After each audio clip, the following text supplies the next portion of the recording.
اعوذ باللہ من الشیطان الرجیم بسم اللہ الرحمن الرحیم اذا اوتی بہ تفصیلا لعاقبۃ ما قبلہ الی آخرہ۔ ہم یہاں تک پہنچے تھے گفتگو کرتے کرتے۔ دیکھیں انہوں نے بتایا تھا مفعول مطلق کی بحث چل رہی ہے، اور مفعول مطلق انہوں نے بتایا تھا کہ مفعول مطلق یہ 111 نمبر مسئلے میں کہ مفعول مطلق کی نیابت کرتا ہے، مفعول مطلق معین کی نیابت کرتی ہیں 7 چیزیں، قول اور بعض بتایا تھا، ٹھیک ہے، اور ما تک ہم پہنچے۔ جب یہ بات مکمل ہو گئی تو پھر مسئلہ نمبر 112 چھیڑا انہوں نے۔ مسئلہ نمبر 112 ما اور ایو کو بیان کرنے کے بعد میں جلدی جلدی ملا رہا ہوں بحث کو۔ مسئلہ نمبر 112 چھیڑا اور اس میں یہ بتایا تھا کہ جو عامل ہوتا ہے مفعول مطلق کا ناصب یعنی وہی عامل فعل، وہ 5 جگہ ایسی ہیں کہ جہاں پر اس کا حذف ہونا واجب ہو جاتا ہے، اور میں نے آپ کی خدمت میں عرض کیا تھا کہ حذف کبھی وجوبی ہوتا ہے اور کبھی جوازی ہوتا ہے۔ کہاں پر عامل کا حذف ہونا جائز ہے؟ جہاں پر وہ قرینہ موجود ہو، اور واجب جو ہے وہ 5 موارد ہیں۔ اس میں پہلا مورد جو ہے وہ مصدر کا تھا کہ جب مصدر عامل کے عوض میں نائب بن کر کے آ جائے تو وہاں پر بھی عامل کا حذف ہونا واجب ہوتا ہے، اور یہ بتایا تھا میں نے آپ کی خدمت میں کہ یہ حذف ہونا عامل کا اور مصدر کا اس کی نیابت کرنا یہ قیاسی ہے جہاں پر انشائیہ طلبیہ ہو، اور سماعی ہے جہاں پر جملات انشائیہ غیر طلبیہ ہو۔ خوب، اور اس کی مثالیں سب بیان کی جا چکی ہیں، کئی مثالیں آئی تھیں سامنے۔ استفہام امر نہیں وغیرہ کی، پھر انشائیہ غیر طلبی میں انہوں نے مثال دی تھی احمد و حمدن و شکرن وغیرہ کی۔ اب اس کے بعد ہم آ گئے تھے اگلے صفحے پر، اور ایک ہیڈنگ تھی کہ اذا اوتیا بہی تفصیلاً، بہی یعنی مصدر، یہ میں بتا چکا تھا لیکن مرتبط کرنے کے لیے بات کو ملا رہا ہوں۔ اذا اوتیا بہی یعنی جب مصدر لایا جائے۔ اب یہ جو بحث شروع ہو رہی نا، یہ آگے جو موارد آ رہے ہیں یہ حذف عامل در جملات اخباریہ ہے، حذف عامل در جملات اخباریہ، اس کی بات چل رہی ہے، یاد رکھیے گا۔ اذا اوتیا کے سائڈ میں آپ لکھ لیجئے گا کہ اب یہاں سے جو ہے حذف عامل در جملات اخباریہ، اخباریہ محضہ، یہ گفتگو شروع ہو گئی ہے کہ عامل حذف ہو جاتا ہے جملات اخباریہ میں، اخباریہ محضہ میں، صرف اخبار ہے جہاں پر واقعی خبر ہے، دعا اور نفرین وغیرہ کی شکل میں نہیں ہے کہ جملہ جو ہے وہ خبریہ ہے لیکن اصل میں خبر نہیں ہے، دعا ہے۔ یا ہم کہہ رہے ہیں کہ جملہ بھی خبر ہے دیکھنے میں بھی اور معنی میں بھی خبر ہے، تو اس کا پہلا مورد کیا ہے؟ اس کے 4 موارد ہیں، یہ چاروں موارد اسی سے ریلیٹڈ ہیں، خبر والی، جہاں حذف عامل ہو جملات خبریہ میں۔ اس کا پہلا مورد جو بیان کر رہے ہیں وہ یہ بتا رہے ہیں کہ اذا اوتیا بہی تفصیلا لعاقبۃ ما قبلہ، یعنی ما قبل ایک جملہ جو تھا وہ مبہم تھا، ما قبل جو جملہ تھا وہ کیا تھا؟ مبہم تھا، اس کی تفصیل بتائی جا رہی ہے مصدر کو لا کر کے، جیسے الناس یجاہدون للموت، لوگ جو ہیں وہ موت کے لیے کوشش کر رہے ہیں، لگے ہوئے ہیں، جہاد کریں مطلب لگے ہوئے ہیں، موت کی طرف بڑھ رہے ہیں سب، لیکن اب یہ موت پر بڑھنے والے کیسے ہیں یہ پتہ نہیں ہے۔ یہ 2 طریقے کے ہیں، اس تفصیل کو بیان کیا ہے اس نے مصدر نے آ کر کے، اما خلاصاً و اما ہلاکاً، یعنی اما یخلصون خلاصاً و اما یہلکون ہلاکاً۔ سمجھ میں آ گیا آپ لوگوں کے؟ خوب، اب اس کے بعد فرماتے ہیں دوسری مثال، فشد الوثاق اما منن بعد و اما فدان، پیمان کو محکم کر لو، شد الوثاق یعنی پیمان محکم کر لو. اب پیمان محکم کر لو، شد الوثاق. اس کے بعد پھر کیا ہوگا؟ اما منن بعدو، یعنی بات پکی کر لو، بات اپنے طرف مقابل کے ساتھ محکم کر لو، مستحکم کر لو، لکھا پڑھی کر لو. اب یہ لکھا پڑھی دو کے بعد جو تمہارے درمیان وہ ہوگا، عہد و پیمان بنے گا، وہ دو طریقے کا ہوگا. یا سامنے والے کو معاف کر دو گے جس سے تمہارا جھگڑا ہے، اور اس کے اوپر احسان کرو گے.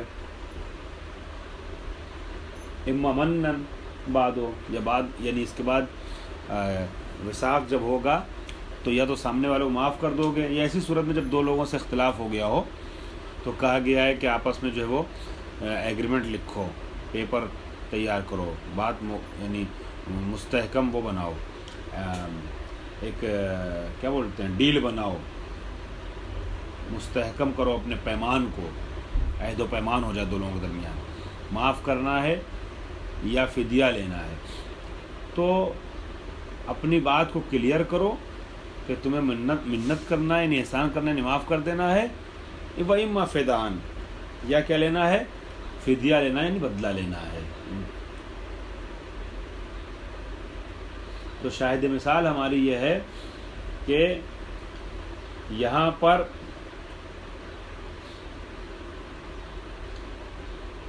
ایک وہ ہے، کیا نام ہے، مصدر ہے جو ما قبل والے جملے میں جو ابہام پایا جا رہا ہے اس کو تفصیل سے بیان کر رہا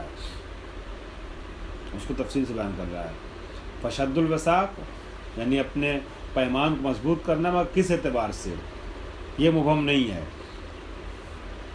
احسان کرتے ہوئے یا فدیہ لیتے ہوئے، اس کو کلیئر کر دو، یہ بتایا جا رہا ہے. ٹھیک، مبہم نہ رہنے پائے بات.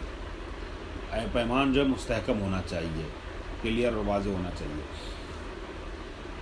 اس کے بعد فرماتے ہیں متا کرر المصدر المسند الی اسم ذات او حسر او عطف علیہ مصدر.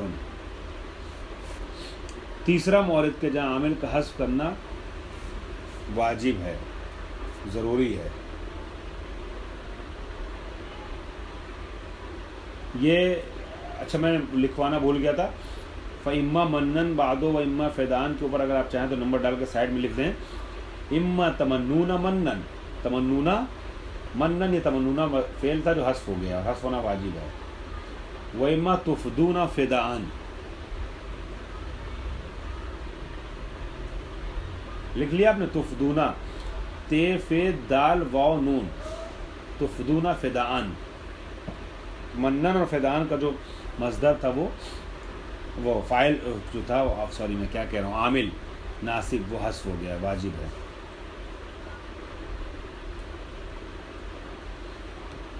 اور اگلا مورد نمبر 3، متا کرر المسند الی اسم ذات.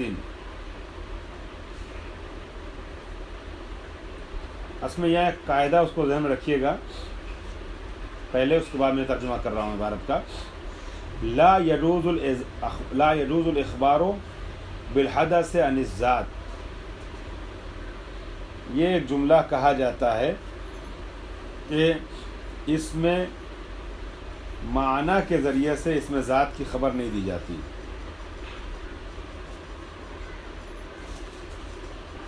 اس میں معنی کے ذریعے سے اس میں ذات کی خبر نہیں دی جاتی، یعنی اس میں ذات کو مسند الیہ بنایا جائے، اس میں معنی کو مسند بنایا جائے.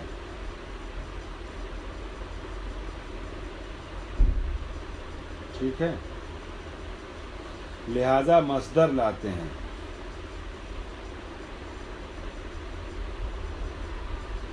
نہ کہ خبر، مصدر کی شکل میں لاتے ہیں، خبر کی شکل میں لاتے ہیں. مبتدا مسند الیہ اور خبر مسند ہوتی ہے. یہ 2-3 جملے میں نے آپ سے بول دی، اس کو ذہن میں رکھیے گا. پہلی بات تو مبتدا کو مسند الیہ کہا جاتا ہے اور خبر کو مسند کہا جاتا ہے. اور عربی کا ایک قاعدہ مشہور ہے کہ لا يجوز الاخبار بالحدث عن الذات، حدث یعنی اسم معنی، حدث اور اسم معنی کے ذریعے سے اسم ذات کی خبر نہیں دی جاتی، لہٰذا خبر کی شکل میں ذکر کرنے کے بجائے مصدر کی شکل میں لاتے ہیں۔ اب یہ بات اگر آپ نے سن لی ہے تو اب آپ کو یہ عبارت جو سمجھ میں آ جائے گی۔ فرما رہے ہیں کہاں پر، تیسرا مورد کہاں ہے کہ جہاں پر عامل کا حذف کرنا واجب ہو جاتا ہے؟ متى قرر المصدر المسند الى اسم ذات، جب تکرار کی جائے اس مصدر کی کہ المسند الى اسم ذات، جس کی نسبت دی گئی ہے اسم ذات کی طرف، یعنی مصدر مسند بنا ہے اور اسم ذات مسند الیہ ہے۔ ابھی مثال سے اور بات واضح ہوگی، گھبرائیے گا نہیں۔ او حسرا، یا یہ کہ اس مصدر کی کیا کی گئی ہو، اس کو حصر کیا گیا ہو، اللہ کے بعد آیا ہو۔ او عطف علیہ مصدر، یا اس مصدر کے اوپر ایک مصدر اور عطف کیا گیا ہو۔ تو جب مصدر مسند ہو اور مسند علیہ اسم ذات ہو، یا مصدر محصور ہو جائے، یا مصدر معطوف علیہ ہو جائے، تو ان تینوں صورتوں میں بھی عامل کو حذف کر دیتے ہیں۔ اب پڑھیے گا، متى قرر المصدر المسند الى اسم ذات،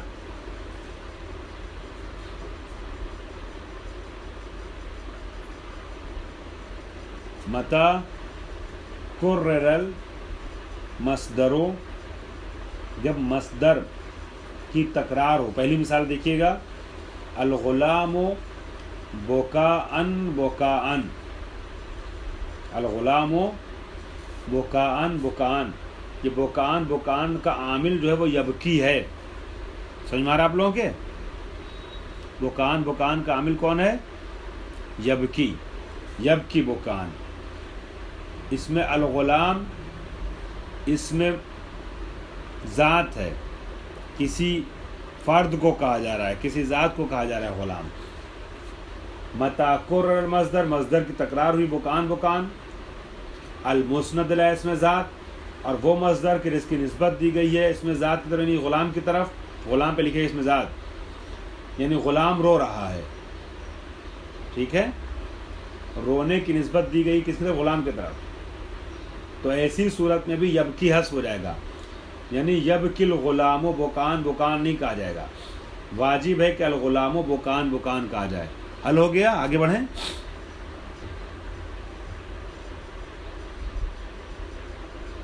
خوب، اس کے بعد او حسرا، اور کہاں پر ذکر کرنا صحیح نہیں ہے فعل کا، عامل کا، ناصب کا، کہ جہاں مصدر محصور ہو، یعنی اللہ کے بعد آئے، جیسے ما انتا الا سیرن، یہ اصل میں ایسے ہے، ما انتا الا تسیرو سیرن، تو تسیرو جو ہے، تسیرو جو فعل ہے اس کا کیا ہو گیا ہے؟ حذف ہو گیا، اور حذف ہونا واجب ہے، کیوں؟ اس لیے کہ سیرن جو مصدر ہے وہ اللہ کے بعد آیا ہے، ٹھیک ہے۔ ایک ہی مسئلے میں تین بات کہی ہے، دو باتیں ہو گئی، تیسری مثال۔ اب کیا ہے، جب مصدر کے اوپر کچھ عطف ہو جائے تو وہاں پہ بھی مصدر کا جو عامل ہے وہ محذوف ہوگا، جیسے المریض لا اکلن ولا شربن، جب آپ نے دیکھا ہے کوئی مریض ہوتا ہے خدا نخواستہ تو اس کے منہ کا مزہ چلا جاتا ہے، نہ کھاتا ہے نہ پیتا ہے، تو یہاں کہہ رہے ہیں المریض لا یاکل اکلن ولا یشرب شربن، مگر چونکہ ولا شربن عطف ہوا ہے عقلاً کے اوپر، مصدر پہ عطف ہوا ہے، لہذا عامل کا ذکر کرنا صحیح نہیں ہے، اور کہا جائے گا المریض لا عقلاً ولا شربان، یہ نہیں کہا جائے گا المریض لا یاکل عقلاً ولا یشرب شربان۔ سمجھ میں آ گیا سب کے؟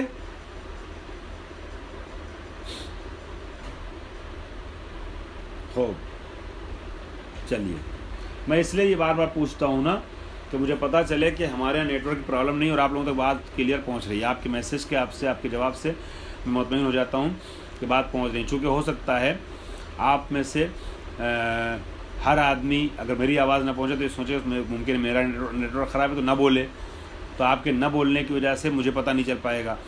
لہٰذا میں آپ سے سوال کرتا ہوں تاکہ مجھے پتہ چل جائے کہ ہماری آواز پہنچ رہی ہے. خوب، اب آئیے اذا کان المصدر مؤکدا لنفسه، چوتھا مورد کہ جہاں پر عامل کا ذکر کرنا صحیح نہیں ہے. وہ کیا ہے؟ جہاں ما قبل ایک جملہ ہو، ما قبل ایک جملہ ہو اور مفعول مطلق صریح ہو. اس جملے میں ایک جملہ ذکر کیا گیا ہے اور مفعول مطلق صریح ہے اس جملے میں. ٹھیک ہے، دیکھیے اذا کان المصدر مؤکدا لنفسه، جب مصدر خود اپنی تاکید کر رہا ہو. عبارت جب آپ پڑھیں گے تو آپ کو پتہ چل جائے گا کہ اس کا مطلب کیا ہے، گھبرائیے نہیں. اذا کان المصدر مؤکدا لنفسه، جب مصدر اپنی تاکید کر رہا ہو. وهو الواقع بعد جملة لا تحمل غیرہ، یہ لا تحمل کے اوپر لکھیے گا لا تحتمل غیرہ، تحملو یعنی تحتملو. مصدر کہاں اپنی تاکید کرتا ہے؟ وہ مصدر کہ جو واقع ہو ایک جملے کے بعد، کہ جو جملہ اس مصدر کے علاوہ کسی چیز کا احتمال نہ دے. جس جملے میں اس مصدر کے علاوہ کسی چیز کا احتمال نہ پایا جائے. سمجھ میں آ گیا؟ جیسے لہو الفن علیہ اعترافن، عرفن لکھا ہے، اس کو آپ اعترافن کر لیجیے گا، یعنی اعترفتو اعترافن. عرفن یعنی اعتراف کرنا کے معنی میں استعمال کیا انہوں نے، تو بہتر یہ کہ آپ اعترافن لکھ لیے، اعترفتو اعترافن. یہاں لہو علیہ، یہاں ایک کہنے والا اعتراف کر رہا ہے اپنے مقروض ہونے کا. لہو اس کے لیے میرے اوپر ہے کتنا؟ الفون 1000، یعنی 1000 درہم مجھے دینا ہے اسے، میں مقروض ہوں. جب آپ نے یہ بات کہی کہ 1000 درہم مجھے دینا ہے اسے، تو گویا آپ کا یہ کہنا خود اعتراف ہے. آپ کا کہنا یہ خود کیا ہے؟ اعتراف ہے. بات سمجھ میں آ رہی نہیں سمجھ میں آ رہی ہے؟ جب آپ نے کہا کہ میں مقروض ہوں فلاں کا یا فلاں کی 1000 درہم کی، تو آپ خود گویا اعتراف کر رہے ہیں مقروض ہونے کی. اب اعترافن کہہ کر کے آپ نے اپنے جملے کی تاکید کی ہے، کوئی نئی بات نہیں کہی ہے. لہو، اب عبارت پڑھیے گا، اذا کان المصدر مؤکدا لنفسه، جب مصدر یعنی اعترافن یا عرفن خود تاکید کرے، ٹھیک ہے، تاکید کرے نفسے. اذا کان المصدر مؤکدا لنفسه، مصدر اپنی خود تاکید کے لیے آئے.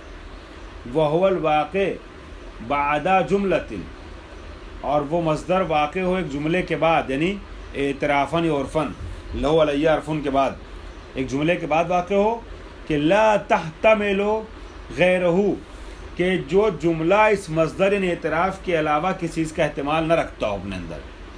ظاہر سی بات ہے لہو علیہ الفن میں یہی احتمال پایا جاتا ہے کہ سامنے والا اعتراف کر رہا ہے اپنے مقروض ہونے کا. ٹھیک ہے، دوسری مثال سن لیجئے. مسئلہ جو میراث کا ہے وہ شرعی مسئلہ ہے کہ نہیں؟ کسی کی میراث کو بیان کرنا شرعی مسئلہ ہے یا نہیں؟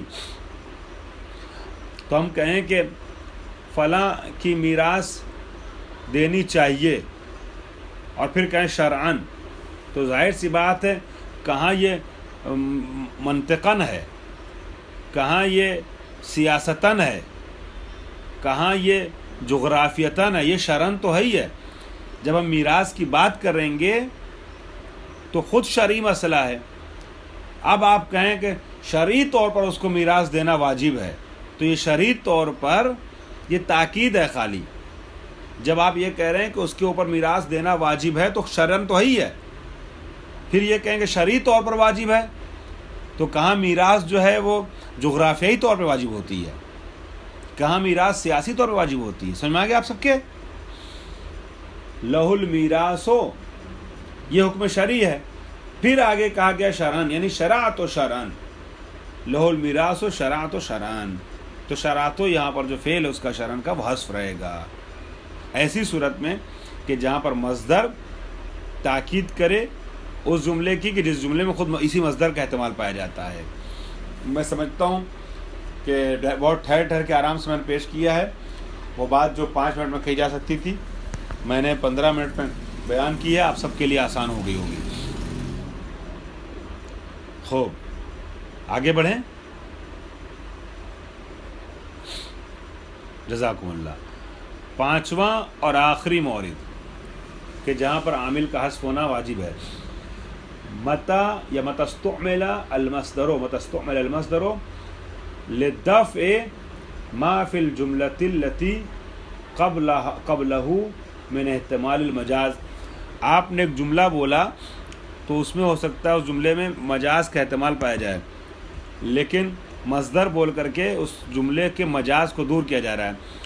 میں نے کہا کہ زید میرا بھائی ہے، زید میرا بھائی ہے، تو لوگ بہت سے چچیرے ممیرے پھپھیرے خلیرے کو کہہ دیتے ہیں بھائی. کبھی کبھی پڑوسی رہتا ہے لیکن بہت زیادہ کام آتا ہے تو اس کو بھی کہتے ہیں یہ میرا بھائی ہے، یہ میری بہن ہے. کہتے ہیں نہیں کہتے ہیں؟ لیکن جب ہم نے سگا کہا، سگا، تو سگا سے جو ہے وہ کزن والا احتمال ختم ہو گیا. اسی سگا کو سمجھانے کے لیے عربی میں کہتے ہیں حقن. انت اخی، تو میرا بھائی ہے، بجائے اس کے کہا جائے انت اخی. میری نظر میں مثال یہ زیادہ بہتر تھی کہ کہا جاتا ہوا اخی. ٹھیک ہے، کیونکہ سامنے انتا جس کو کہا جا رہا ہے وہ تو خود ہی جانتا ہے کہ سگے بھائی ہیں کہ نہیں ہے. مگر یہ کہ شاذ و نادر کوئی گم ہو گیا ہو، کوئی ایسی بات ہو، وہ الگ میٹر ہے. ورنہ عام طور پہ انتا تو جانتا ہی ہے کہ وہ میرا بھائی ہے. انتا میں احتمال مجاز ہے ہی نہیں. اگر ہم اپنے بھائی سے کہیں کہ تو میرا بھائی ہے تو کیا اس کو وہ احتمال مجاز دے گا؟ وہ تو جانتا ہی ہے کہ ہاں بھائی ہیں. تھرڈ پرسن سے ہم کہیں گے ہوا اخی، وہ میرا بھائی ہے، یا ہاذا اخی، یہ میرا بھائی ہے. اب جو تھرڈ پرسن سن رہا ہے میرا مخاطب، وہ شک کرے گا کہ واقعاً بھائی ہے کہ نہیں، تو ہم کہیں گے حقان. یہ تو میں نے انڈر بریکٹ ایک بات آپ سے کہہ دی تھی انتا اور ہوا پر، کہ صاحب کتاب نے انتا کی مثال دی ہے، وہ مجھے صحیح نہیں لگ رہی ہے. میرے اعتبار سے ہوا بہتر ہے. ٹھیک ہے، انتا غلط نہیں ہے مگر توجیہ کرنی پڑے گی. ہاذا اخی یا ہوا اخی یا زید اخی یہ بہتر ہے مثال. تو انتا اخی جب کہا تو میرا بھائی ہے، تب شک ہے کہ واقعاً بھائی ہے کہ نہیں، تو کہا کہ حقاً، یعنی تاکید کے لیے آیا ہے خود حقاً. یہاں پر تاکید کے لیے آیا ہے مگر خود اپنی تاکید نہیں کر رہا ہے، تاکید غیر کر رہا ہے. تاکید یہاں بھی حقاً میں بھی اور اوپر والے میں عرفاً میں بھی تھا. اور عرفاً والے میں تاکید مصدر خود اپنے لیے تھی، اور یہاں تاکید ہے کسی غیر کے لیے. یعنی تاکید جو ہے وہ اس میں پایا جا رہا ہے، اخی میں پایا جا رہا ہے کہ بھائی سگا ہے کہ نہیں. تو کہا گیا حقاً. خیر چلیے وہ تاکید اپنے اور غیر کے لیے چھوڑ دیجیے، وہ لگ جائیے گا. تو 5واں مورد بس دماغ رکھیے گا. 5واں مورد کیا؟ متستعمل المصدر للدفع ما فی الجملۃ التي قبلہ من احتمال المجاز. جب مصدر استعمال ہو دفع کرنے کے لیے اس چیز کو کہ جو ماقبل میں ایک مجاز پایا جاتا ہے. ما فی الجملۃ جو جملے میں ہے، پہلے والے جملے میں من مجاز، من بیانیہ ہے. من بیانیہ مبہم کو واضح کرتا ہے، تو ما مبہم ہے. ابھی میں ترکیب کے اعتبار سے بتا رہا ہوں آپ کو کہ من بیانیہ ہے. وہ چیز جو ماقبل والے جملے میں ہے اسے دفع کرتا ہے. وہ ماقبل والے جملے میں کیا ہے؟ من مجاز کو دور کرنے کے لیے آتا ہے مصدر. خوب، یہ الحمدللہ بحول و قوہ الہی یہ ایک اہم درس تھا مفعول مطلق کا جو مکمل ہوا. ٹھیک ہے، اب آ جائیے ذرا تمرین 1-2 دیکھ لیتے ہیں، باقی تمرینیں اسی طریقے سے آپ لوگ حل کر لیے گا. اس میں لکھا ہوا ہے تمرین نمبر 44 میں عین المفعول المطلق وعاملہ فی الجمل التالیہ. درس مکمل ہونے کے بعد آپ لوگ ویسے میں آپس میں ساری تمرینیں حل کرتی ہیں کہ نہیں کرتی ہیں؟ حل کرتی ہے نا تمرینیں آپ لوگ؟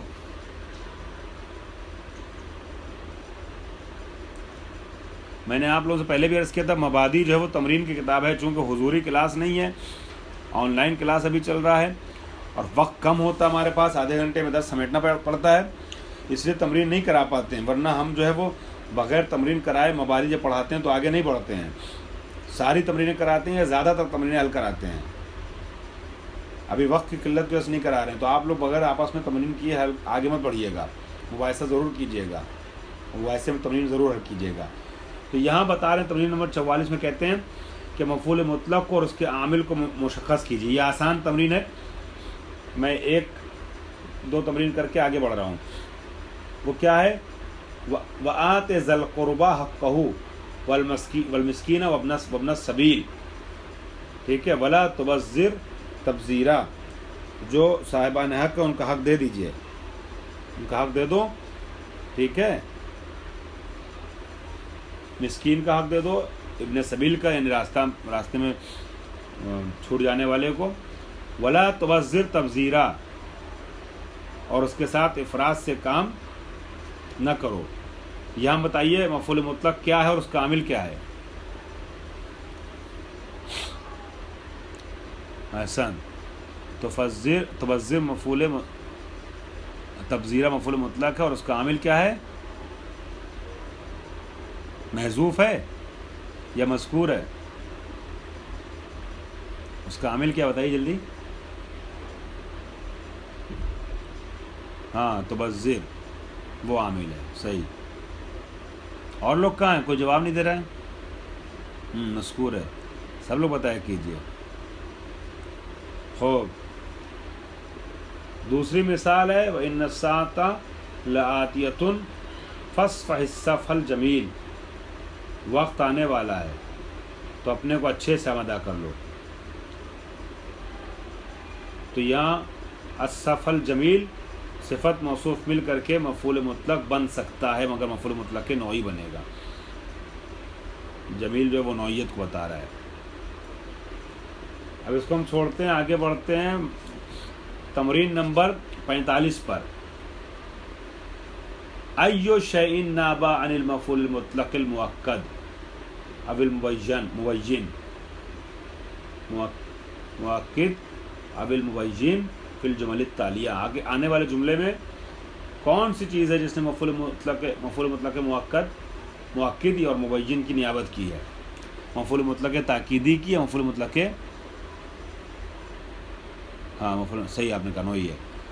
اب ادھر آ جائیے 45 پر، مفعول مطلق نوعی اور مفعول مطلق تاکیدی کی نیابت کون سی چیز کر رہی ہے یہ آپ بتائیے گا۔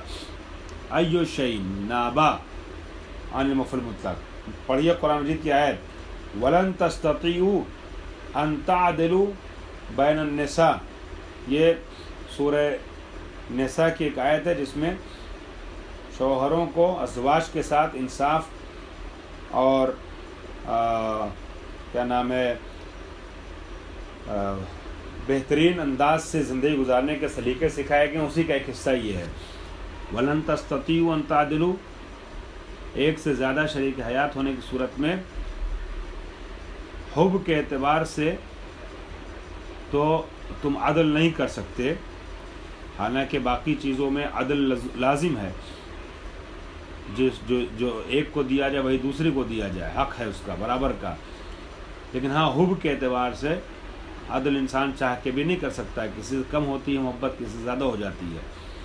بھلا حرص تم، اگرچہ تم جو ہے وہ بہت حریص کیوں نہ ہو جاؤ، بہت زیادہ خواہش مند کیوں نہ ہو جاؤ، تو لیکن قرآن تو نصیحت کر رہا ہے نا، قرآن تو سمجھا رہا ہے نا کہ ایک کی طرف راغب مت ہو جاؤ پورے طور سے، دوسرے کو چھوڑ کر کے، اگر شادی کی ہے یا تو ایک شادی کرو۔ قرآن نے کہا ہے کہ اگر تم عدل نہیں کر سکتے ہو تو پھر ایک پہ اکتفا کرو۔ خیر اگر ایک سے زیادہ ہیں تو قرآن کیا کہتا ہے فلا تمیلوا کل المیل، فلا تمیلوا کل المیل، میل کہتے ہیں رغبت پیدا کرنے کو، میں رغبت حاصل نہ کرو پورے طریقے کی رغبت، یہ ایک کی طرف رجحان نہ ہو غالباً یہی بتانا چاہ رہے ہیں. ہم نے تفسیر اس کی پڑھی نہیں ہے لیکن جو ذہن میں آ رہا ہے وہ یہی آ رہا ہے کہ ایک کی طرف پورا رغبت نہ ہو بلکہ دوسروں کو بھی جو ہے وہ اپنی رغبت کے سائے میں رکھو. تو خیر ہمیں ترجمے سے کام ابھی نہیں ہے. میلن، یہاں میلن تھا، فلا تمیلو میلن کل المیل. میلن جو مفعول مطلق تھا وہ حذف ہو گیا، اس کی نیابت کس نے کی ہے بتائیے جلدی سے. ہاں، کل المیل نے نیابت کی ہے. یہ مثال وہی والی ہے جو ینوب والے میں بتایا تھا، صفحہ نمبر وہ مسئلہ نمبر 111 میں پہلی بات جو کہی تھی. 7 چیزیں نیابت کر دی مفعول مطلق معین کی. اس میں بتایا تھا کل اور بعض. پہلا مورد کیا تھا؟ کل اور بعض، یہ نیابت کرتا ہے. تو یہاں کل المیل نے، کل نے نیابت کی ہے کس کی؟ میلن کی. یا اس کے بعد والی آیت میں رہی والذاکرین اللہ کثیرن والذاکرات. یہاں پہ مفعول مطلق کیا ہے اس آیت میں بتائیے؟ والذاکرین اللہ کثیرن میں، اور والذاکرات اس آیت میں والذاکرین اللہ کثیرن والذاکرات مفعول مطلق کیا ہے؟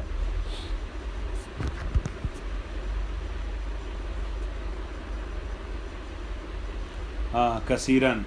اس کثیرن نے نیابت کی ذکرن کی. والذاکرین اللہ ذکرن کثیرن، ذکرن کی نیابت کی ہے. وآخر دعوانا الحمدللہ رب العالمین. آپ لوگ اپنا خیال رکھیے گا. ٹھیک ہے، ابھی ایک بات کرنی ہے، ابھی آپ لوگ درس چھوڑ کے مت جائیے گا.